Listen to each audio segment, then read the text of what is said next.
tu vas bien et si ce n'est pas le cas, ne t'inquiète pas, tu es incroyable alors ça va le faire. Je me présente, je m'appelle Marie-Lily et j'écris le blog marie-lily-en-vogue.com. Tu peux aussi me retrouver sur Instagram avec la page Marie-Lily avec 3 i que je te mets juste ici.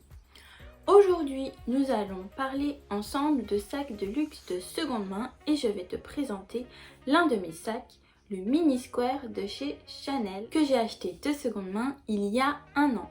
Je vais te parler de sa matière, sa contenance, est-il pratique, est-ce un bon achat ou non?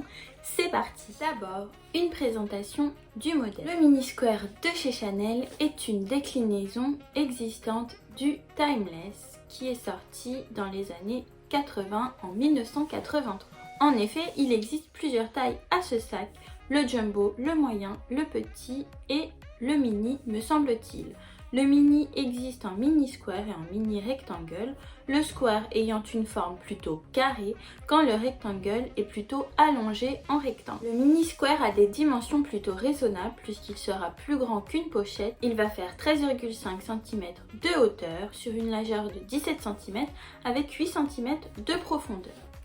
Il y a plusieurs déclinaisons à ce modèle, comme pour les autres sacs Chanel, le cuir grainé, le cuir d'agneau et le cuir verni, auxquels s'additionnent des déclinaisons plutôt saisonnales, avec par exemple de la moumoute, des paillettes, des sequins ou du tweed. Sur le marché, ce sac neuf est au prix de 3 350 € pour la version en cuir d'agneau. Il est aussi doté d'une chaîne qui permet de le porter en bandoulière. Il faut savoir que contrairement aux autres Timeless, cette chaîne ne se rabat pas en deux pour un porté-épaule.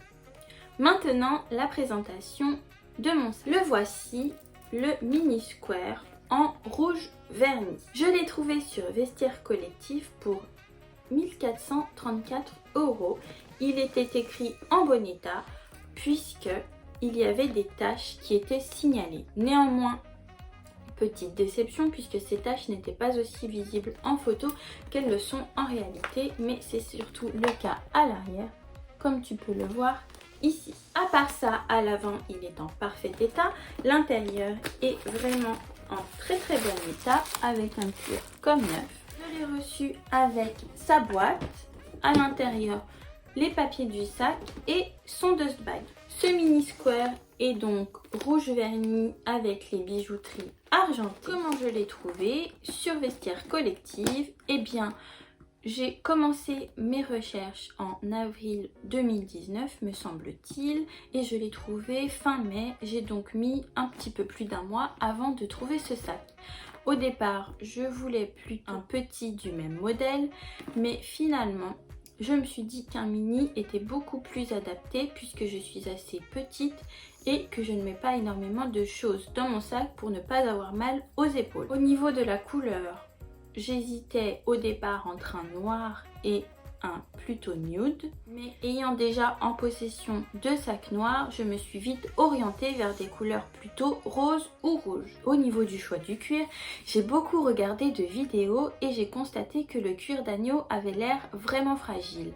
Or, puisque je voulais un sac Chanel qui allait me servir dans la vie de tous les jours au quotidien et pas un sac d'exposition que je n'allais pas pouvoir utiliser sans risquer de l'abîmer, je me suis orientée vers le cuir verni puisque celui-ci ne craint que très peu de choses, il ne peut pas être griffé et il ne risque quasiment rien exposé à la pluie. Au bout de plus d'1 mois donc, j'ai trouvé celui-ci qui est tout de même une bonne affaire puisqu'il m'a fait économiser plus de 1900 € par rapport au prix d'un neuf. En plus, malgré les taches derrière, aucune tache n'est visible devant, donc il est réellement en parfait état. Ce modèle date de 2013-2014. Aujourd'hui, à part de seconde main, il est impossible donc de retrouver un sac rouge verni. Quelle est sa contenance? Eh bien, à l'intérieur de ce mini, je peux mettre énormément de choses, contrairement à ce qu'on peut penser. En effet, je peux y mettre mon téléphone, qui est un iPhone 11.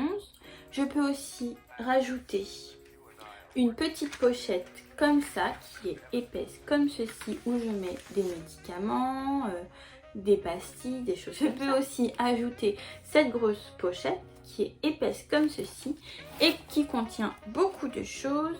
Il Elle contient un baume à lèvres, un gel hydroalcoolique, une pipette de sérum physiologique puisque je porte des lentilles, un gloss à lèvres,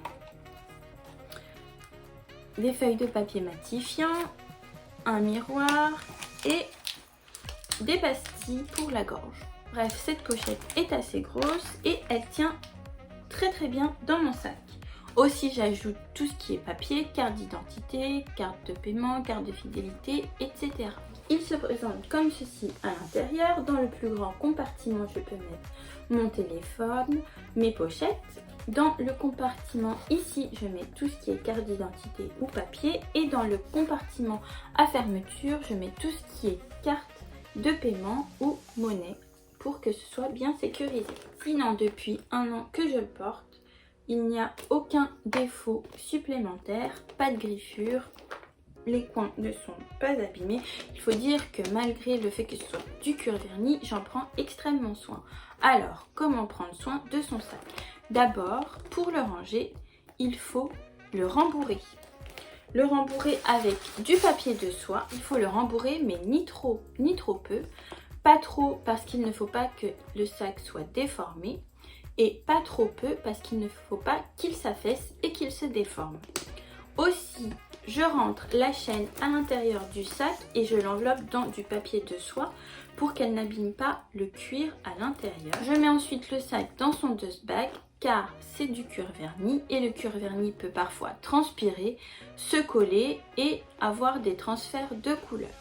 En effet, attention, si le cuir d'agneau est plutôt fragile et sensible aux griffures et à l'humidité, le cuir verni, lui, va avoir un problème au niveau des transferts de couleurs et des craquelages. Pourquoi? Le cuir verni en contact avec des couleurs plus foncées va se tacher, va absorber la couleur. C'est d'ailleurs ce qui a dû arriver à la précédente détentrice de mon sac. Et du coup, ça fait des couleurs foncées qui ne vont plus jamais pouvoir être retirées du sac. Aussi, attention au craquelage, faites attention à la mise en forme du sac et comment vous le positionnez puisqu'il peut craqueler et c'est pour ça qu'il est important d'en prendre soin comme un sac dans un autre cuir avec un produit spécialisé pour qu'il soit nourri et qu'il ne colle pas, qu'il ne se craquelle pas car ce serait irréversible. Enfin, est-ce que je suis plutôt contente ou non de cet achat?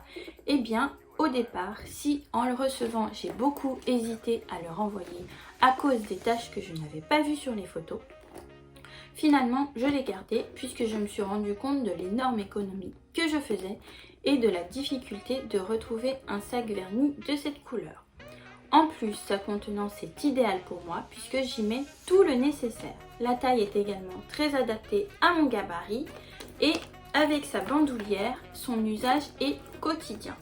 Toutefois, attention à ne pas user et abuser d'un sac tel que celui-ci puisqu'il ne faudrait pas l'abîmer, ça reste quand même une pièce super précieuse. En plus, autre point positif, les sacs Chanel neufs ont un prix qui augmente régulièrement, même si je ne l'ai pas acheté pour le revendre, mais ne sait-on jamais, il n'y a que les imbéciles qui ne changent pas d'avis, c'est tout de même un facteur à prendre en compte puisque avec mon économie de 1900 € réalisée par rapport à un sac neuf, je pense que plus tard, si j'en prends grand soin, il est encore possible de faire une plus-value. Est-ce que ce sac a des points négatifs? Pour moi, le seul point négatif serait la chaîne qui n'est pas très confortable en été quand on ne porte pas de manches, quand on a un top à bretelles, puisque ça fait quand même assez mal à l'épaule. Sinon, je vous avoue que c'est le seul point négatif que je lui vois. Il est très pratique, très utile, une contenance parfaite qui fait qu'on ne l'alourdit pas trop, une couleur qui est parfaite parce que j'ai déjà un sac noir et le rouge, ça rajoute une touche de couleur qui va pratiquement avec tout. La matière est idéale pour porter le sac dans la vie de tous les jours puisqu'elle évite de prendre les petits coups, les griffures qui peuvent se produire par inadvertance. Comme tu le vois, je ne regrette pas du tout cet achat et je suis même très heureuse d'avoir fait une telle bonne affaire sur Vestiaire Collective. D'ailleurs, je l'ai même reçu avec les petits plastiques, vous savez, qui recouvrent les parties en métal.